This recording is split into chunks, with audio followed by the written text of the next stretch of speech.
దొంగతనాలను అరికట్టేందుకు పోలీసులు ఎన్ని ప్రయత్నాలు చేస్తున్నా కొందరు కేటుగాళ్లు కొత్త పంథాను ఎంచుకుంటున్నారు. పోలీసులు ఎంత నిఘా పెట్టినా టెక్నాలజీని ఎంత డెవలప్ చేస్తూ ఉంటే కూడా వాళ్ళు అంతకుమించిన ఆలోచనలు సరళి మార్చుకొని దొంగతనాలకు పాల్పడుతున్నారు. వరంగల్ నగరంలో జరిగిన దొంగతనం చూస్తే మీకు కూడా అలానే అనిపిస్తుంది. హనుమాన్ జంక్షన్లో నివాసం ఉంటున్న జైపాల్ రెడ్డి తన ఇంటి ముందు పార్కింగ్ చేసిన కారును క్రేన్ సహాయంతో ఓ దొంగ ఎత్తుకు వెళ్లాడు. ఈ నెల 8న రాత్రి కొందరు వ్యక్తులు క్రేన్ సహాయంతో ఇండికా కారును ఎత్తుకు వెళ్లారు.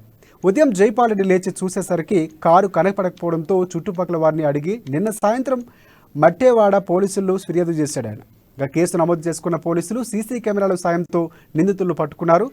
ఆటో నగర్లో స్క్రాప్ చేసినట్లు కూడా గుర్తించిన పోలీసులు అనుమానితులను అదుపులోకి తీసుకుని విచారిస్తున్నట్లు వరంగల్ ఎస్సీపీ గిరికుమార్ చెప్పారు.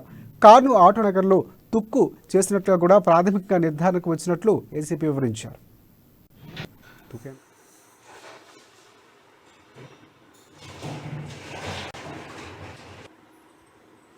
మరకల్కోట assistant commissioner of police Warangal division Warangal police commissioner మనకు మట్వాడ పోలీస్ స్టేషన్లో నిన్న మనకు కేసు నమోదు చేయడం జరిగింది. జైపాల్ రెడ్డి అనేటువంటి వ్యక్తికి సంబంధించినటువంటి టాటా ఇండికా నెక్సార్ని ఈ అయ్యప్ప టెంపుల్ సమీపంలో రోడ్డు పక్కన అతను పార్క్ చేసుకున్నాడు, పనిచేయట్లేదు. అది TS03UA9788 అనే నెంబర్ ఉన్నటువంటి వాహనాన్ని పెట్టుకున్నది. ఆ వాహనాన్ని గుర్తు తెలియని వ్యక్తులు దొంగతనం చేశారని చెప్పేసి మనకు దరఖాస్తు ఇచ్చారు. సుమారు దాని యొక్క విలువ 1,70,000 రూపాయలని చెప్పేసి కూడా ఇచ్చారు. దాంట్లో మేము విచారణ చేస్తున్నాం. దాంట్లో కొంత క్లూస్ ఉన్నది.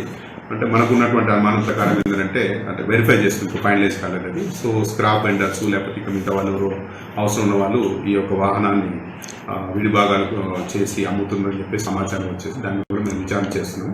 మరకల్కోట assistant commissioner of police Warangal division Warangal police commissioner మనకు మట్వాడ పోలీస్ స్టేషన్